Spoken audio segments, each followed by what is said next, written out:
अस्सलाम वालेकुम। मेरा नाम सनाउल्लाह खान है और आप देख रहे हैं मेरा YouTube channel S Khan academy. अच्छा, आज की वीडियो ये MTH 501 असाइनमेंट नंबर 2 है। टोटल मार्क्स इसके 20 हैं और इसकी डेडलाइन जो है वो 2 अगस्त है। ठीक है, ये आज ही असाइनमेंट आई है या कब आई है ये मुझे आज ही फ़ाइल मिली है और दिन को तो मैं बिज़ी था और अभी इसको बनाने में थोड़ा सा टाइम तो लगा है। तो जिन्होंने असाइनमेंट समझनी है, क्वेश्चन समझने हैं, वो तो बेशक यहाँ पे रहें, बाकी जो हैं वो बेशक वीडियो छोड़ के जा सकते हैं, कोई जो है ना ज़बरदस्ती नहीं है। तो असाइनमेंट समझनी है तो पूरी वीडियो वॉच कीजिएगा, ठीक है।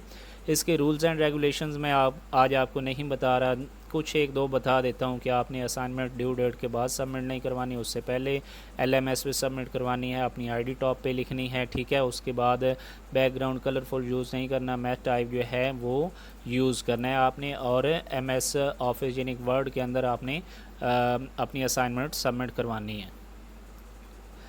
क्वेश्चन नंबर 1 है diagonalize the following matrix if possible. ये आपके पास मैट्रिक्स है और ये आपने बताना है कि ये डायगनलाइज है या नहीं है, ठीक है। तो इसके लिए सबसे पहले हम क्या करते हैं कि इसके लिए हमें एक मैट्रिक्स P फाइंड करना होता है। मैट्रिक्स P क्या होता है आपके पास, ये आइगन वेक्टर की जो आइगन वेक्टर्स जो निकलते हैं उसका ये हमारे पास एक मैट्रिक्स बनता है, ठीक है। और उसके अलावा एक डी मैट्रिक्स हमने फाइंड करना होता है।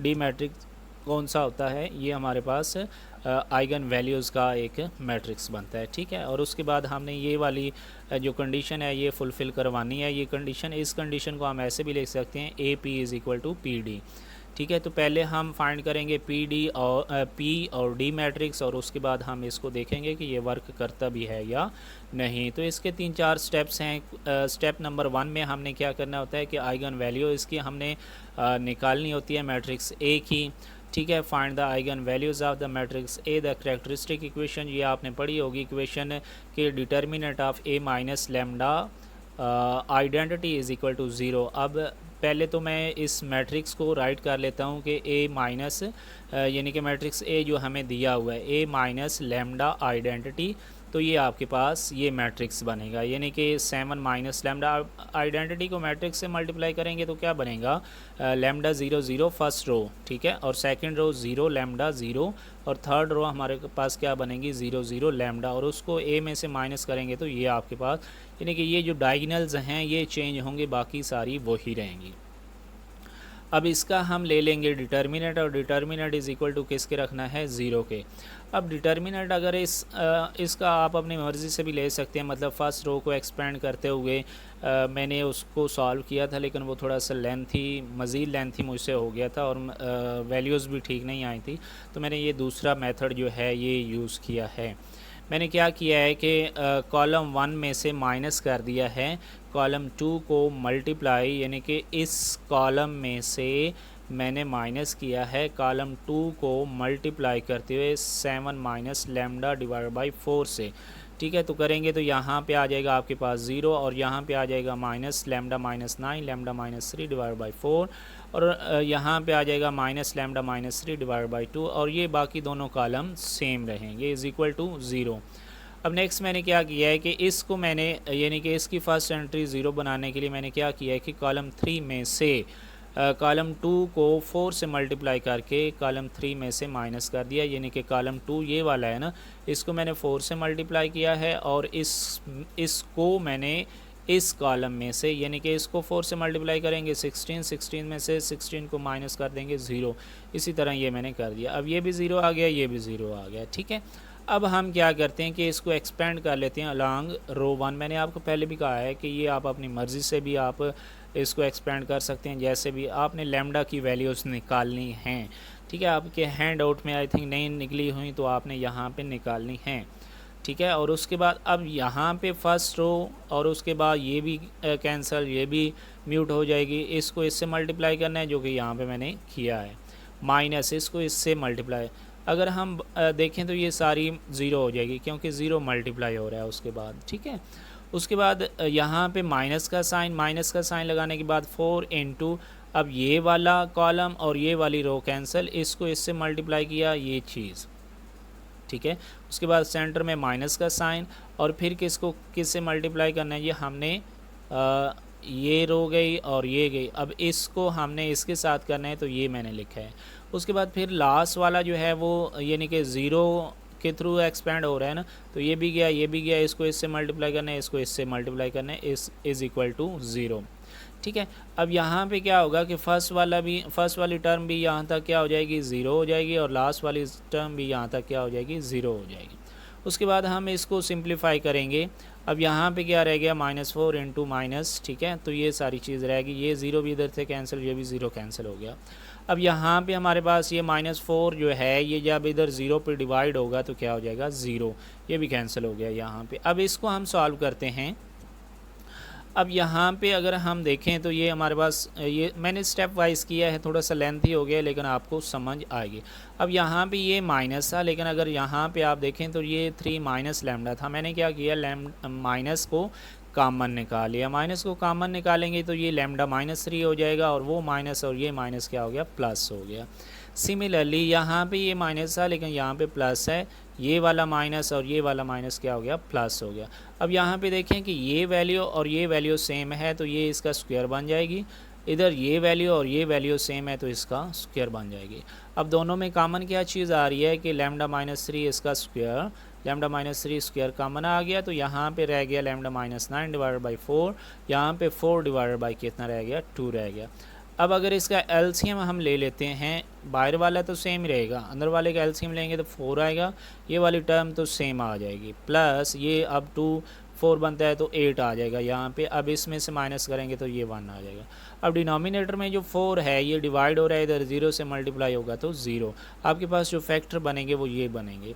अब इसके जो लैम्डा के रूट्स निकलेंगे, यानी कि जो आइगन वैल्यूज़ निकली हैं वो कौन सी हैं आपके पास, लैम्डा इज़ इक्वल टू 1 है, एक यहाँ से निकली है और दूसरी हमारे पास यहाँ से 2 वैल्यूज़ निकली हैं लैम्डा की, 3 और 3। अब इसमें हमने क्या करना है, बेसिस हमने फाइंड करनी है, ठीक है, find basis vector, sorry vector हमने फाइंड करने हैं इस आइगन वैल्यूज़ को यूज़ करते हुए। ठीक है, कैसे हम या इसको आप आइगन वेक्टर भी कह सकते हैं। ठीक है, आइगन वेक्टर हमने फाइंड करने हैं बेसिस लैम्डा जो है आइगन वैल्यूज़ यूज़ करते हुए। ठीक है,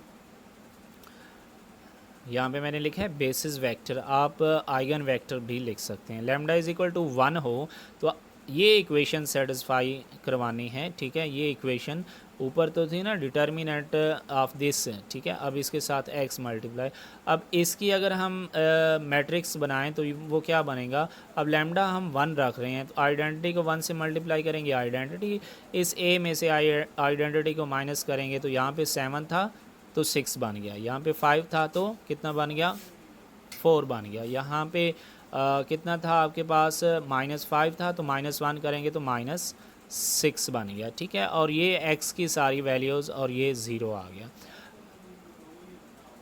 अब हम क्या करेंगे कि यहाँ पे आपके पास जो मैट्रिक्स A बना है, मैट्रिक्स A को हम रो रिड्यूस एचुलन फॉर्म में क्या करेंगे, कन्वर्ट करेंगे। ठीक है, अब ये हमारे पास मैट्रिक्स था तो इसको यहाँ पे 1 लाने के लिए हम क्या करेंगे, 6 पे डिवाइड करेंगे, यानी कि हम रो 1 जो है इस पूरी को 6 पे डिवाइड करेंगे तो यहाँ बाकी दोनों रोज़ सेम हैं। ठीक है, 6 पे डिवाइड करेंगे तो यहाँ पे 1 आ गया, यहाँ पे इसको 6 पे डिवाइड करेंगे 2/3, इसको करेंगे तो 8 बाई कितना आ गया, 5 आ गया। ठीक है,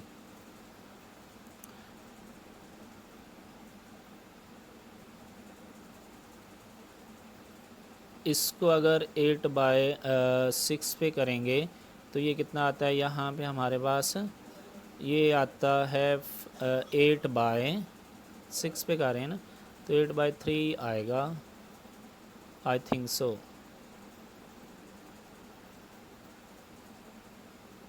हाँ जी, 8/3, यहाँ पे ये थोड़ी सी मिस्टेक है, इसको मैं ठीक कर लूँ ज़रा, यहाँ से कॉपी किया, यहाँ पे हम इसको पेस्ट करेंगे, यहाँ पे 3। ठीक है, तो इसको यहाँ से कॉपी करके यहाँ पे हम इसको कैंसिल करके यहाँ पे हम पेस्ट कर देंगे। ठीक है, और सिमिलरली ये भी है तो यहाँ से हम कट कर लेते हैं, यहाँ पे हम पेस्ट करेंगे और पेस्ट करके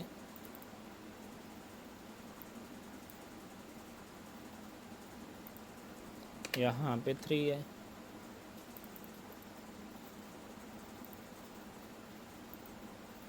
तो यहाँ पे हमने पेस्ट करना है।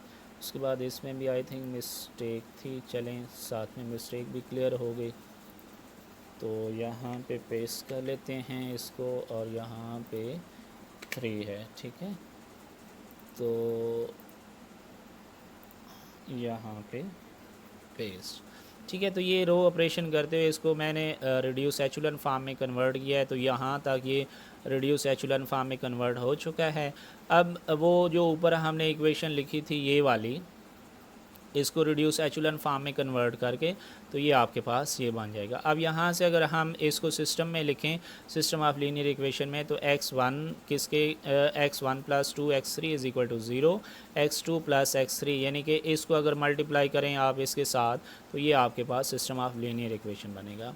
अब यहाँ पे अगर हम देखें, अगर हम x3 को, क्योंकि हमें इनकी वैल्यूज़ चाहिए ना, x3 को अगर हम t ले लेते हैं, ठीक है, यहाँ पे t पुट करेंगे तो हमारे पास x1 की वैल्यू क्या आ जाएगी, x1 की वैल्यू ये इधर आएगा ना, माइनस हो जाएगा, ठीक है। तो यहाँ पे आपके पास क्या आ जाएगा, -2t बन जाएगा। उसके बाद यहाँ पे अगर t की वैल्यू पुट करते हैं तो x2 की वैल्यू क्या आ जाएगी, -t1 आ जाएगी। अब अगर हम इसको वेक्टर फॉर्म में लिखें तो ये कुछ इस तरह बनेगा कि x x vector is equal to -2t divide by -t divide by t, sorry divided कह रहा हूँ, -2t -t और t, और यहाँ से t कॉमन निकालें तो ये चीज़ आ जाएगी। तो हमारे पास जो बेसिस वेक्टर बनेगा किसको यूज़ करते हैं, λ1 को, आइगन वैल्यू 1 को यूज़ करते हैं, वो हमारे पास क्या बनेगा, -2 -1 1।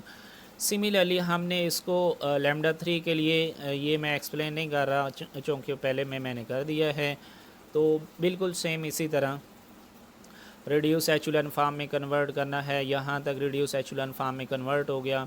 अब यहाँ पे हमारे पास जो फ्री वेरिएबल्स है वो 2 हैं, मतलब एक x2 और एक x3। तो x2 को हमने t रख लिया और x3 को हमने s रख लिया। तो इसकी अगर यहाँ से हम x1 की वैल्यू निकालें तो वो क्या बनेगी आपके पास, -t -4t। अगर इसको वेक्टर फॉर्म में लिखें तो ये तो हमारे पास x1 की वैल्यू आ गई, ये x2 की वैल्यू और ये x3 की। यहाँ से अगर हम t को कॉमन निकाल लेते हैं, यानी कि अलग अलग इसको कर लेते हैं, तो यहाँ पे आ जाएगा आपके पास -1, यहाँ पे t था ना तो 1 आ जाएगा, यहाँ पे t नहीं है तो 0 आ गया, प्लस अब इधर s को हम कॉमन निकालें, यहाँ पे -4 है s का कोफिशिएंट, यहाँ पे s है ही नहीं तो 0 आ जाएगा, यहाँ पे s है तो 1 आ जाएगा।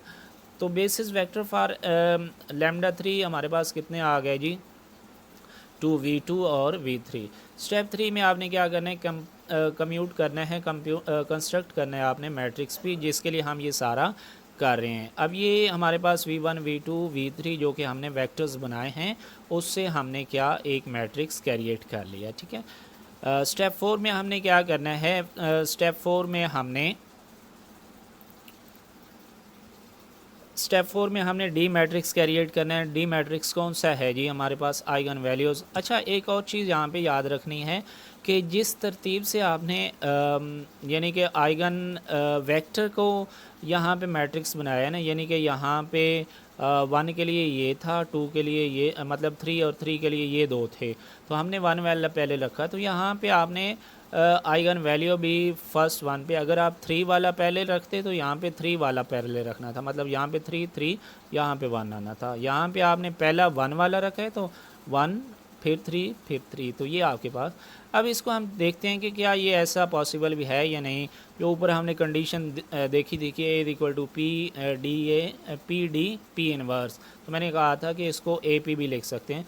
तो ए पी को मल्टीप्लाई करेंगे तो ये आंसर आएगा, पी डी को आप मल्टीप्लाई करेंगे तो ये आंसर, दोनों आंसर सेम हैं, ठीक है। तो मतलब ये वर्क करता है और ये आपका क्वेश्चन नंबर 1 था, ठीक है। उसके बाद क्वेश्चन नंबर 2 है, find the basis for the null space and column space of the given matrix है। इसकी आपने बेसिस फाइंड करनी है, नल स्पेस और कॉलम स्पेस, बिल्कुल उसी तरह ही जैसे क्वेश्चन नंबर 1 है। ये लिखने में लेंथी है लेकिन है आसान। इसको आपने क्या कर लेना है कि जो हमारे पास नल स्पेस होती है ना, वो solution space of homogeneous system ही होता है। तो इसको होमोजीनियस सिस्टम में लिख लेना है, आर्गुमेंट मैट्रिक्स में इसको लिख लेना है आपने, ठीक है। उसके बाद आर्गुमेंट मैट्रिक्स में करने के बाद इसको रिड्यूस एचुलन फॉर्म में कन्वर्ट करना है, यानी कि पहले रो 1 को आपने -1/2 से मल्टीप्लाई कर देना है। उसके बाद रिड्यूस एचुलन फॉर्म में तो आपको करना आता ही होगा, ठीक है। तो ये रिड्यूस एचुलन फॉर्म में कन्वर्ट हुआ यहाँ तक।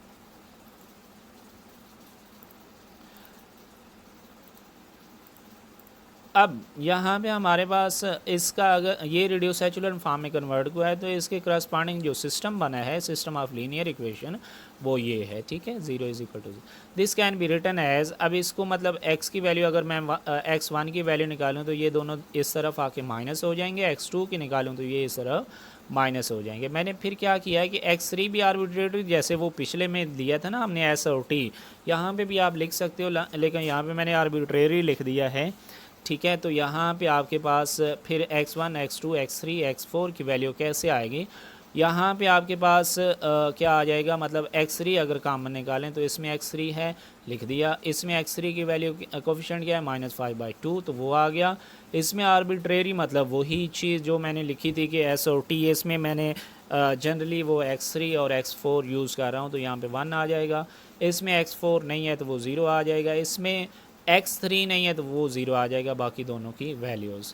तो null space has a basis formed by the set, तो इसको हम ये जो हमारे पास वेक्टर्स बने हैं इनको अगर हम सेट में लिख दें तो ये हमारे पास क्या हैं, बेसिस हैं।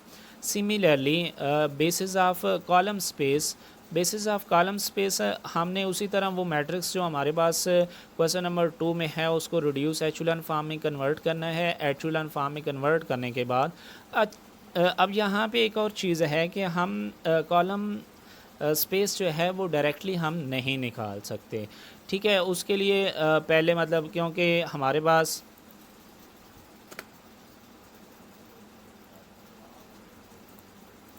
जो हमारे पास आर के होते हैं ना वेक्टर्स, वो और होते हैं, और हमारे पास जो ए के होते हैं वो और होते हैं, ठीक है। तो ये हमारे पास मतलब रिड्यूस एचुलन फॉर्म है किसकी, ए की है।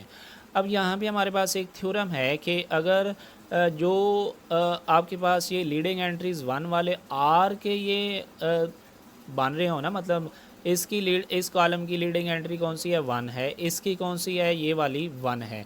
इसकी नहीं है, ना ही इसकी है। अब इसके क्रॉसपॉन्ड जो होंगे ना, ये वही चीज़ लिखी है, इसके क्रॉसपॉन्ड जो ए के होंगे, अब ये कौन से बन रहे हैं, 1 लीडिंग एंट्री ये फर्स्ट कॉलम बन रहा है और सेकंड में लीडिंग एंट्री 1 है तो ये सेकंड बन रहा है, ठीक है। तो हमारे पास जो ए में से वेक्टर कॉलम स्पेस बनेंगे ना, ठीक है, कॉलम स्पेस वो क्या बनेंगे, इसका ए का पहला और दूसरा कॉलम। तो यहाँ पे वही चीज़ लिखी हुई है कि A and R may have different column space. We can find the basis for the column space of the A directly. अच्छा, we cannot find the basis for the column space of the vector directly from the column vector R, यानी कि इससे हम column vector R से हम directly उसकी जो space है वो फाइंड नहीं कर सकते, हमें एक थ्योरम का सहारा लेना पड़ता है। थ्योरम कौन सा है जी हमारे पास, we can find a set of column vector of R that form the basis of the column space of R, then the corresponding column vector of A will form, यानी कि जो इसके, जो मैंने अभी आपको बात बताई है, जो इसके बनते हैं उसके करस्पॉन्ड जो ए के होंगे वही उसके कॉलम स्पेस होंगे, ठीक है। तो यहाँ पे फर्स्ट एंड सेकंड था, ठीक है। तो form the basis for the column space of R that's the corresponding column vectors of A कौन से बनेंगे, ए का भी ये फर्स्ट कॉलम और सेकंड कॉलम, ये ए के फर्स्ट और सेकंड कॉलम है, ठीक है। यहाँ पे आप देख सकते हैं ये फर्स्ट और ये सेकंड कॉलम, ठीक है। तो ये थी आपकी असाइनमेंट, आई होप आपको समझ आई होगी, अगर नहीं आई तो लेंथी थी इसलिए मैंने थोड़ा सा जल्दी में बोला हूँ, ठीक है।